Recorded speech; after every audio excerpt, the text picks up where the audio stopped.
el suelo en el que pisamos se modifica cuando aparece Cristina y cuando aparece en el contexto de responder a una acusación, a una persecución judicial, parece que todo girará en torno a los hechos que afirman o desmienten las acusaciones contra Cristina. Y en realidad lo que hizo Cristina el otro día está lejos de ser eso, es un mensaje cargado de evaluación sobre el presente de la Argentina, sobre la angustia argentina, sobre la situación crítica que vive la Argentina, que no se limita a la persecución política. Dicho como pie de página, quiero expresar mi alegría por el nuevo estado civil, digamos así, de mi amigo y compañero Amado Boudou, que ya no va a volver a la cárcel. Claro. Está en libertad condicional.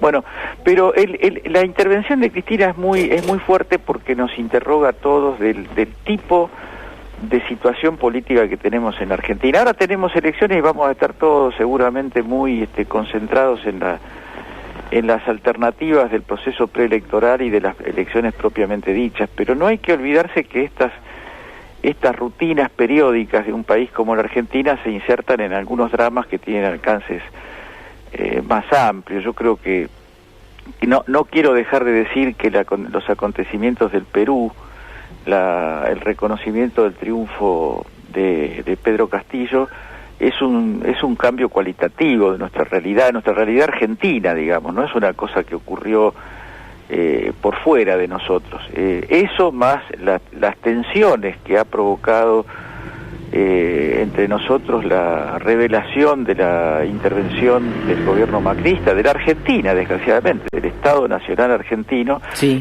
en el golpe de Estado contra Evo Morales, nos están colocando en una dimensión, están colocando nuestra situación en una dimensión dramática.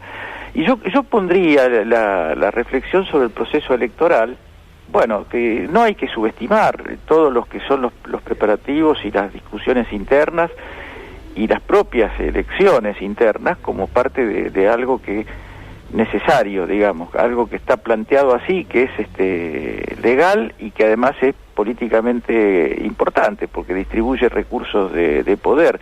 Pero sería muy bueno que fuera posible fusionar la etapa electoral con una reflexión que vaya más allá de esta circunstancia de la reestructuración de las relaciones parlamentarias, podríamos decir. Así que son muy importantes porque nuestro país vive una especie de estado de freno de un conjunto de iniciativas, producto de que no se generan las mayorías parlamentarias necesarias para actuar. Yo creo que no es un problema solamente de mayorías parlamentarias y tampoco es un problema que se resuelva exclusivamente a través de las elecciones. Es necesario, en la medida que podamos ir saliendo de la situación excepcional que produce la pandemia. Yo quiero hacer un pie de página y decir que no estoy del todo convencido de cierto optimismo oficial, ¿no? No creo que las cosas vayan en la dirección de una rápida normalización de digamos, de que en primavera volvamos a la vida normal. No creo eso. ¿Hablas del nivel de contagios y el riesgo de la variante Delta o estás hablando de...? Sí, no, estoy hablando de eso, pero yo no quiero ser apocalíptico, pero tampoco quiero ser un contribuyente de la fabricación de ilusiones fáciles. Tratando de unir, de tomar, digamos, la tarea que nos encomendás o nos sugerís, tratando de unir lo que describió Cristina como escenario del lawfare y la vinculación con los intereses económicos de las grandes potencias para someter a países como Argentina, y al mismo tiempo pensar las listas o la disputa parlamentaria o la disputa electoral en ciernes, la pregunta sería: ¿cuánto docilizó o disciplinó la estrategia del lawfare de la clase dominante argentina al oficialismo para la confección de estas listas? Yo no establecería un vínculo tan directo. Ajá. Tan directo. Yo creo que el vínculo existe y que hay una especie de impasse. Digamos, la Argentina está viviendo una situación muy particular en el sentido de que se recupera una primacía de un movimiento popular en la vida del Estado, y al mismo tiempo se sufre la presión externa, la presión de Estados Unidos, para ponerlo en criollo, sí, y la propia autolimitación. Yo creo que nosotros tenemos que hacer ahora está muy de moda, digamos, discutir sobre las nuevas derechas, sobre las nuevas ideologías. A mí me parece que la nueva derecha se parece muchísimo a la derecha de siempre, pero acepto que hay inflexiones, que hay recursos nuevos, pero yo creo que el problema que nosotros tendríamos que poner, en el que tendríamos que poner el acento, es en el problema colonial, el problema del colonialismo. Yo no sé si vos compartís, Dipi, pero sí, vos leés los diarios o ves los medios de comunicación de todo tipo, incluidos los super nuevos, y están impregnados de una especie de ideología no explícita, en la que el Estado argentino, los argentinos, no tenemos mucha importancia, porque lo importante es la circulación del capital, lo importante es lo que ocurre afuera, lo importante es lo que dice Estados Unidos. claro. Para hacerlo de una manera brutal y para ser acusado quizás correctamente de un antiimperialismo ignorante, digamos, porque es el modo en que nos califican, ¿no? Claro. Paranoicos, siempre pensando, bueno, yo aprendí que no ser paranoico no me asegura que no me persiga. Claro, Edgardo, sabés que está buenísimo que traigas este tema acá a la mesa, porque ayer con Miranda entrevistamos a una compañera de la radio y también de revista Kamchatka, Natalia Romé, profesora universitaria, ella, sí, seguro la conoces. Oí nombrar a ella, no la conozco, pero...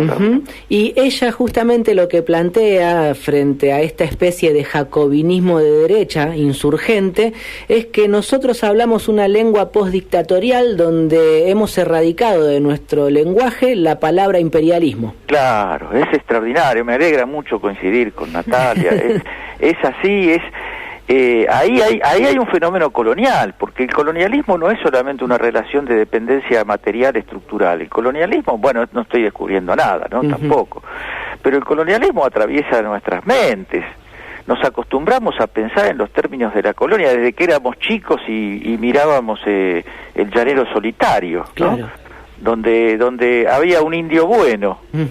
La inmensa mayoría eran indios malos, pero había un indio bueno que es el que luchaba al lado del héroe norteamericano. Sí. Esa forma nos atraviesa. A mí me sale ahora eso, yo no había pensado nunca en eso, pero y hay gente que lo ha convertido en líneas de reflexión teórica muy interesante, ¿no? Pero quiero decir, cuando nosotros hablamos de las derechas, ¿no? ¿Cómo es la nueva derecha mundial? ¿Qué sé yo? Entonces, claro, nosotros vemos por televisión o vemos por los nuevos medios escenas de las movilizaciones de la derecha española o de la derecha francesa, y vemos que pasa lo mismo que es lo que pasa acá. Son parecidas sus consignas, sus reivindicaciones, sus formas, sus estilos. Y claro, entonces pensamos, claro, esto es parte del mundo global, de la internacionalización de los procesos culturales, ideológicos. Es así, pero digámoslo claramente, que esa internacionalización no es una internacionalización vacía de sentido y vacía de procesos hegemónicos. Es la internacionalización de un modo de pensar que está concentrado en las grandes potencias capitalistas, que tienen Estados Unidos un puntal. Y además estamos viviendo una época que agrava todo, porque nosotros vivimos bajo la influencia directa, territorial, continental de Estados Unidos, en un momento que Estados Unidos está perdiendo su condición de potencia hegemónica mundial. Claro. Y a esto se debe toda las parafernalia de cosas que está haciendo la administración Biden, porque hay digamos, lo primero que hizo Biden en relación a la Argentina fue mandarlo a Mr. González, al General González del Departamento de Estado, a avisarnos que no les causaba mucha gracia que nosotros compráramos vacunas rusas y chinas. Entonces eso es un gesto es un gesto muy evidente, no es muy paranoico pensar que acá lo que se está disputando, en las propias elecciones se está disputando, es cómo plantarse frente a esa realidad mundial, que no quiere decir alentar un antinorteamericanismo primitivo, inocente y vulgar, ultraizquierdista o tremendista. Significa reconocer el problema para tratarlo con un espíritu soberano. No quiere decir para ver cómo nos hacemos amigos de China para pelear contra Estados Unidos. Quiere decir cómo defendemos y el uso de la primera persona del plural está vinculado a la necesidad de hacerlo en común con nuestra América, en común con los nuevos fenómenos, en común con el Chile que rompe la vieja Constitución, con Perú que pone un cholo de presidente, con Bolivia que recupera la soberanía popular agraviada por un golpe de Estado en el que desgraciadamente participó nuestro país, nuestra Cancillería. Entonces eso me parece que para mí es el modo, ¿no?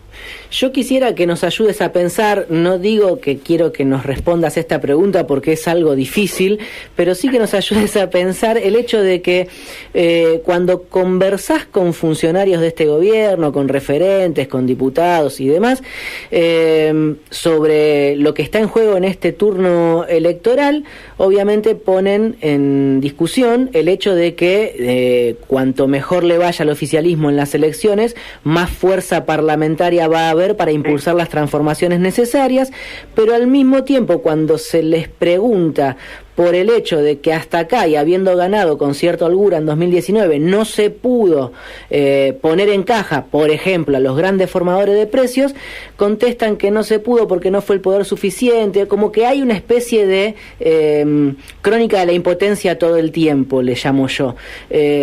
¿Cómo pensamos esto? Es decir, aún ganando elecciones seguimos en una especie de carencia. Yo creo que hay un factor que, a principios de este año se armó un gran debate en el que nuestro querido Horacio González participó sobre el tema de las relaciones de fuerza y hasta dónde las relaciones de fuerza. Yo creo que no se puede ignorar que la política siempre tiene un contexto que es de las relaciones entre las fuerzas de los que quieren transformar y las fuerzas de los que quieren conservar y reproducir el régimen real vigente. Y ahora, el problema de eso es que tiende, si uno exagera un poco, se pasa de raya con ese concepto de relaciones de fuerza, tiende a estancar una situación y tiende a un cierto acostumbramiento a la resignación, claro. ¿no? No podemos hacer nada porque las relaciones de fuerza no nos dan. Yo creo que la propia experiencia argentina de 2003 hasta acá ha demostrado que eso es importante y al mismo tiempo es relativo, porque las relaciones de fuerza cuando Néstor Kirchner le abre juicio político a la Corte Suprema es un acto, es una acción performativa. A partir de ahora cambiaron las relaciones de fuerza. Mi palabra modifica una relación de fuerza. Claro que ahí está el arte político, porque llevarse por esa imagen podría llevar a una simplificación de que cualquier cosa que yo haga es válida y que va a terminar modificando favorablemente las relaciones de fuerza. Por eso existe la política, porque no hay forma de reducir a un teorema matemático cuando es oportuno producir hechos que rompan el statu quo y que abran paso. Y desde ya que yo creo que la elección es muy importante, porque tener mejor una composición parlamentaria más favorable a ciertas iniciativas es una condición que yo no la subestimo. Yo creo que es una elección que tiene que estar pensada con entusiasmo, con entrega, no pensar, no trosquear con las elecciones, ¿no?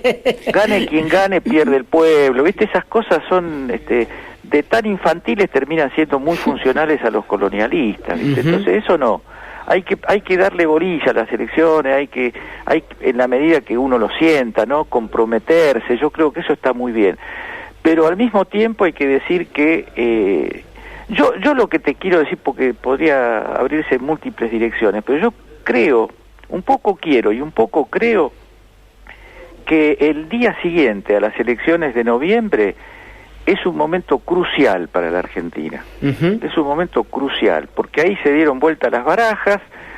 Con estos bueyes vamos a tener que arar hasta el año hasta el año 23, que ahí termina el mandato de Alberto Fernández, y ahí hay que barajar y dar de nuevo. Claro, claro. Y si tenemos la suerte de que la pandemia, por lo menos, no esté en los momentos más tensos, más oscuros, que no reproduzca los momentos más difíciles, yo siempre dudo cartesianamente de ese pronóstico, pero al mismo tiempo mi corazón está a favor de eso, porque yo vivo en este mundo y la verdad que la pandemia no es una noticia agradable. Si tuviéramos la suerte de que se puede flexibilizar, de que podemos salir a la calle con algunos cuidados y con algunas formas que habrá que ver, pero podemos manifestarnos, podemos generar formas de asociatividad que no pasen centralmente por el Zoom, digamos, por la computadora.